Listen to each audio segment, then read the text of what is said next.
10 വർഷങ്ങൾക്ക് ശേഷം മോഹൻലാലും സത്യൻ അന്തിക്കാടും ഒരുമിക്കുന്ന ചിത്രം ഹൃദയപൂർവ്വം നാളെ തിയേറ്ററുകളിൽ. മലയാള സിനിമയിൽ ഏറെ പുതുമയുള്ള സിനിമയാകുമെന്നാണ് അണിയറ പ്രവർത്തകരുടെ ആത്മവിശ്വാസം.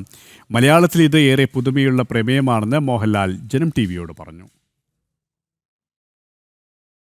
സത്യൻ അന്തിക്കാട് സിനിമകൾ എന്ന് പറയുമ്പം അതിനൊരു ഒരു കാലിക പ്രസക്തമായിട്ടുള്ള അല്ലെങ്കിൽ ഒരു സോഷ്യൽ അതിനെയൊക്കെ ടച്ച് ചെയ്തുകൊണ്ടുള്ള സിനിമയായിരിക്കാം. പക്ഷേ ഇത് കുറച്ചുകൂടെ കൂടുതൽ ഒരു ഫാമിലി പറഞ്ഞ പോലെ ഒരു ഡ്രാമയാണ്, ഇമോഷൻസാണ്. മലയാളത്തിൽ അങ്ങനെ ഒരു കഥ ഉണ്ടായിട്ടുണ്ടാവില്ല. എല്ലാ കഥകളും അങ്ങനെയാണ്. പക്ഷെ അതങ്ങനെ ഒരു കഥാപാത്രം ആദ്യമായിട്ടൊരാളായിരിക്കും ഒരു നായക കഥാപാത്രം ചെയ്യുന്നത്. പിന്നെ അതിൽ പ്രവർത്തിച്ചിരിക്കുന്നവരൊക്കെ പുതിയ ആൾക്കാരാണ്. പുതിയതെന്ന് പറഞ്ഞാൽ ഒരുപാട് സിനിമയിലുണ്ട്. സത്യേട്ടനായിട്ട് വർക്ക് ചെയ്യുന്ന എൻ്റെ മ്യൂസിക് ആയാലും അതിൽ അഭിനയിച്ചിരിക്കുന്ന നായികയായാലും എൻ്റെ കൂടെ അഭിനയിച്ച സംഗീതം ഒരുപാട് പേര്. അപ്പോൾ അതിൻ്റെ ഒരു ഫ്രഷ്നെസ് ആ സിനിമയ്ക്കുണ്ട്. അതിൻ്റെ ക്യാമറാമാൻ പുതിയ ആളാണ്. പുതിയതെന്ന് പറയുമ്പോൾ അദ്ദേഹം സിനിമ ചെയ്തിട്ടില്ല എന്നല്ല അർത്ഥം, ചെയ്തിട്ടുണ്ട്. പക്ഷെ ഞങ്ങളുടെ കൂടെ ഒന്നും വർക്ക് ചെയ്യാത്ത ആൾക്കാരാണ്.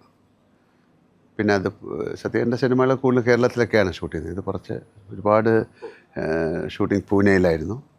എല്ലാം കൊണ്ടും വളരെ ഡിഫറെൻ്റ് ആയിട്ടുള്ളൊരു സിനിമയാണ്.